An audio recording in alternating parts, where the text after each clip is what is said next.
നമസ്കാരം. കഴിഞ്ഞ മാർച്ച് 21-നാണ് ഡൽഹി മുഖ്യമന്ത്രി ആം ആദ്മി പാർട്ടി ചീഫുമായ അരവിന്ദ് കെജ്രിവാളിനെ ഇഡി അറസ്റ്റ് ചെയ്യുന്നത്. തുടർന്ന് ബെയിൽ അനുവദിക്കാതെ അദ്ദേഹത്തെ തിഹാർ ജയിലിലേക്ക് അയക്കുന്നു. എന്തിനാണ് കേജ്രിവാളിനെ അറസ്റ്റ് ചെയ്തത്?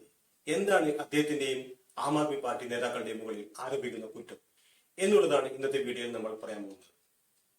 2 തവണ തുടർച്ചയായി അധികാരത്തിലേറിയ കോൺഗ്രസിന്റെ കാലത്താണ് 2011 ഏപ്രിൽ 5-ന് ഗാന്ധിയൻ അണ്ണാ ഹസാരെ ന്യൂഡൽഹിയിലെ ജന്തർ മന്ദറിൽ ആന്റി കറപ്ഷൻ മൂവ്മെന്റ് എന്ന പേരിൽ നിരാഹാര സത്യാഗ്രഹം ആരംഭിക്കുന്നത്.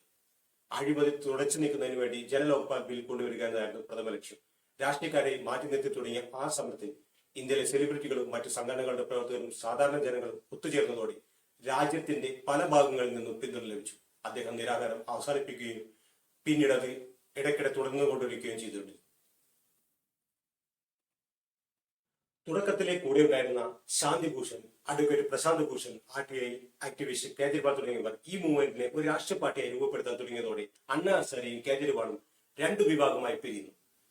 ഇന്ത്യ എഗനസ്റ്റ് കറപ്ഷൻ ക്യാമ്പയിനിലൂടെ അരവിന്ദ് കേജ്രിവാളും സംഘവും ആം ആദ്മി പാർട്ടി എന്ന പേരിൽ 26 നവംബർ 2012 ഡൽഹി കേന്ദ്രീകരിച്ച് ഒരു രാഷ്ട്രീയ പാർട്ടി രൂപീകരിക്കുന്നു. പിന്നീട് ഡൽഹിയിൽ അധികാരത്തിലെത്തുന്ന ആം ആദ്മി ഇന്ത്യയുടെ പല സംസ്ഥാനങ്ങളിലും ചലനമുണ്ടാക്കുന്നു. പഞ്ചാബിൽ അധികാരത്തിലെത്തുന്നതോടുകൂടി ഒരു ദേശീയ പാർട്ടി എന്ന നിലയിലേക്ക് വളരാനും അവർക്ക് സാധിക്കുന്നു. എന്നാൽ ആം ആദ്മി പാർട്ടിയുടെ വളർച്ചയെ മുരടിപ്പിക്കുന്ന തരത്തിൽ 2014 അധികാരത്തിലെത്തുന്ന BJP പിന്നീട് അങ്ങോട്ട് ആപ്പിന്റെ എല്ലാ സാധ്യതയും ഇല്ലാതാക്കുന്നു. കോൺഗ്രസ് മുക്ത ഭാരതം എന്ന അജണ്ടയോടുകൂടി പ്രവർത്തിക്കുന്ന BJP ഒട്ടുമിക്ക പ്രാദേശിക പാർട്ടികളെയും പേരിന് മാത്രം ദേശീയ പാർട്ടി എന്ന ലേബലിലുള്ള എല്ലാ പാർട്ടികളെയും അപ്രധാനമുള്ളതാക്കി തീർക്കുന്നു. ഒരവസരം കാത്തിരുന്ന BJPയുടെ മുന്നിലേക്ക് ഡൽഹി ലിക്കർ പോളിസിയിലൂടെ ആപ്പ് തലവെച്ചു കൊടുക്കുന്നു. 2021 നവംബറിൽ ഡൽഹി സർക്കാർ ഡെപ്യൂട്ടി CM മനീഷ് സിസോദിയ കൊണ്ടുവരുന്ന പുതിയ മദ്യനയ ബില്ല് ഡൽഹിയുടെ ലഫ്റ്റനന്റ് ഗവർണറുടെ അനുമതിയില്ലാതെ പ്രാബല്യത്തിൽ കൊണ്ടുവരുന്നു. തന്റെ അനുമതിയില്ലാതെ തുടങ്ങിയ ഈ ബില്ലിൽ ക്രമക്കേടുകൾ നടന്നിട്ടുണ്ടെന്ന് CBIക്ക് ലഫ്റ്റനന്റ് ഗവർണർ പരാതി നൽകുന്നു. അതിനു പുറമെ EDയും അന്വേഷണവുമായി എത്തുന്നു. നമുക്കറിയാം, ഒരു സംസ്ഥാനത്ത് ഏറ്റവും കൂടുതൽ വരുമാനം ലഭിക്കുന്നത് മദ്യവിൽപ്പന, ലോട്ടറി എന്നിവയിലൂടെയാണ്. സംസ്ഥാനത്തിന്റെ അധികാര പരിധിയിൽ വരുന്ന ഈ മദ്യവിൽപ്പനയിലൂടെ കോടികൾ ഉണ്ടാക്കാൻ സർക്കാരിന് നിഷ്പ്രയാസം സാധിക്കുന്നു. അങ്ങനെ സാമ്പത്തികം മെച്ചപ്പെടുത്തുന്നതിന് അധിക വരുമാനം തേടിയ ഡൽഹി സർക്കാർ കണ്ട ഒരു മാർഗമായിരുന്നു മദ്യനയത്തിൽ മാറ്റങ്ങൾ കൊണ്ടുവരിക എന്നത്. അതുവരെ 50% വിൽപ്പന സർക്കാർ തലത്തിലൂടെയും ബാക്കിയുള്ളവ സ്വകാര്യ കമ്പനികൾക്കും ആയി ഭാഗിച്ചിരുന്നു. അതിൽ സ്വകാര്യ വ്യക്തികൾക്ക് കൂടുതൽ പങ്കാളിത്തം നൽകുന്ന തരത്തിൽ ഓരോ മുനിസിപ്പാലിറ്റി വാർഡിലും 2 ഷോപ്പുകൾ വീതം പഴയ ടേക്ക സിസ്റ്റത്തിൽ നിന്നും വൈൻ ഷോപ്പുകൾ എന്ന പുതിയ രീതിയിലേക്ക് പരിഷ്കാരങ്ങൾ കൊണ്ടുവരുവാൻ അവർ തീരുമാനിക്കുന്നു. ലൈസൻസ് ഫീയിലൂടെയും വിൽപ്പനയിലൂടെയും കോടികൾ ഉണ്ടാക്കാമെന്ന് സർക്കാർ കണക്കുകൂടുന്നു. മദ്യവിൽപ്പന പല ഓഫറുകൾ നൽകി, അതായത് 1 വാങ്ങുമ്പോൾ 1 ഫ്രീ എന്ന രീതിയിൽ ഇമ്പോർട്ടഡ് മദ്യങ്ങളുടെ ലഭ്യത കൂട്ടിയും കച്ചവടം തകൃതിയായി നടക്കുന്നു. എന്നാൽ നികുതി ഇനത്തിൽ സർക്കാരിന്റെ വൻ നഷ്ടമുണ്ടാകുന്നു. ലാഭം മുഴുവൻ സ്വകാര്യ കമ്പനികൾ. അതോടുകൂടി ഈ പരിഷ്കാരം പിൻവലിക്കുന്നു.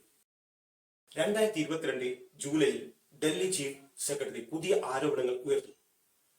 പുതിയ മദ്യനയത്തിലൂടെ ടെൻഡറുകളും ലൈസൻസുകളും ലഭ്യമാക്കുന്നതിന് സൗത്ത് ഗ്രൂപ്പ് എന്ന കമ്പനി ആപ്പിന് 100 കോടി നൽകിയെന്നും ഗോവ ഇലക്ഷൻ സമയത്ത് പ്രചരണങ്ങൾക്കും മറ്റും ഫണ്ട് നൽകി സഹായിച്ചെന്നും അതിന് വിജയ് നായർ മീഡിയേറ്ററാക്കി കേജ്രിവാൾ പ്രവർത്തിച്ചുവെന്നും ആരോപണങ്ങൾ ഉയർന്നു. പിന്നീട് 2023 മാർച്ചിൽ ഡൽഹി ഡെപ്യൂട്ടി CM മനീഷ് സിസോദിയ അറസ്റ്റിലാകുന്നു. 2 വർഷമായി നീണ്ടുന്ന അന്വേഷണങ്ങൾക്കിടയിൽ ഒക്ടോബർ 2023 ED CM കേജ്രിവാൾ ആദ്യ സമൻസ് അയക്കുന്നു. ഈ ലിക്കർ പോളിസി ഉണ്ടാക്കാൻ മുൻകൈയെടുത്ത വിജയ് നായരും അരവിന്ദ് കെജ്രിവാളും ആം ആദ്മി പാർട്ടി നേതാക്കളുമായി കൂടിച്ചേർന്ന് അനധികൃതമായി പണം സമ്പാദിക്കാൻ ശ്രമിച്ചെന്ന പേരിൽ BRS നേതാവായ K കവിതയെ മാർച്ച് 2024 അറസ്റ്റ് ചെയ്യുന്നു. ഇതിനിടയിൽ ലിക്കർ സ്ട്രോങ്ങുമായി ബന്ധപ്പെട്ട് നിരവധി പേരെ ED അറസ്റ്റ് ചെയ്യുകയും ജയിലിലടക്കുകയും ചെയ്യുന്നു. ചിലർ ജാമ്യം ലഭിച്ച് പുറത്തു വരുന്നു. അതിൽ ചിലരെ മാപ്പു സാക്ഷിയാക്കിക്കൊണ്ട് കേജ്രിവാളിലേക്ക് ED തിരിയുന്നു. 9 തവണ സമൻസ് അയച്ചിട്ടും ഹാജരാകാതിരുന്ന അരവിന്ദ് കേജ്രിവാളിനെ ED അറസ്റ്റ് ചെയ്യുന്നു. കോടതി കേജ്രിവാളിനെ ഏപ്രിൽ 1-ന് തിഹാർ ജയിലിലേക്ക് അയക്കുന്നു. കോടതിയിൽ കേജ്രിവാൾ ഉന്നയിക്കുന്നത് തനിക്കെതിരെ തെളിവുകളില്ലെന്നും ED ചില വിറ്റ്നസുകളെ രാഷ്ട്രീയപരമായി സ്വാധീനിച്ച് തന്നെയും തന്റെ പാർട്ടിയും ഇല്ലാതാക്കാൻ ശ്രമിക്കുകയാണ് എന്നാണ്.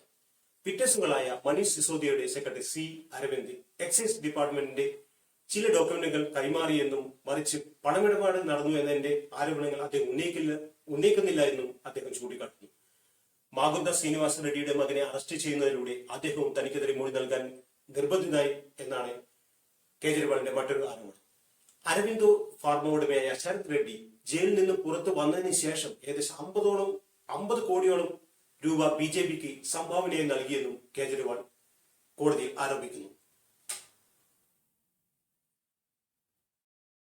EDയുടെ 20,000-ലധികം വരുന്ന കുറ്റപത്രത്തിൽ 4 സ്റ്റേറ്റ്മെന്റുകളിൽ മാത്രമാണ് തന്റെ പേരുള്ളതെന്നും ഇത്രയും നിസ്സാരമായ തെളിവുകൾ വെച്ചാണ് തന്നെ ED അറസ്റ്റ് ചെയ്ത് ജയിലിലേക്ക് അയക്കുന്നത് എന്നുമാണ് കേജ്രിവാളിന്റെ ആരോപണം.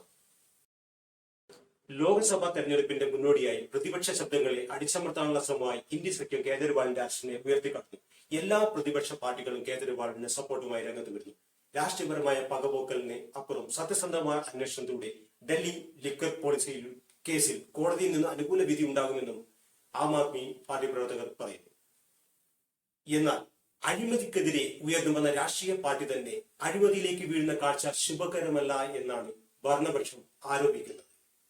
ഈ വീഡിയോ ഇവിടെ വെച്ച് നിർത്തുന്നു. നന്ദി.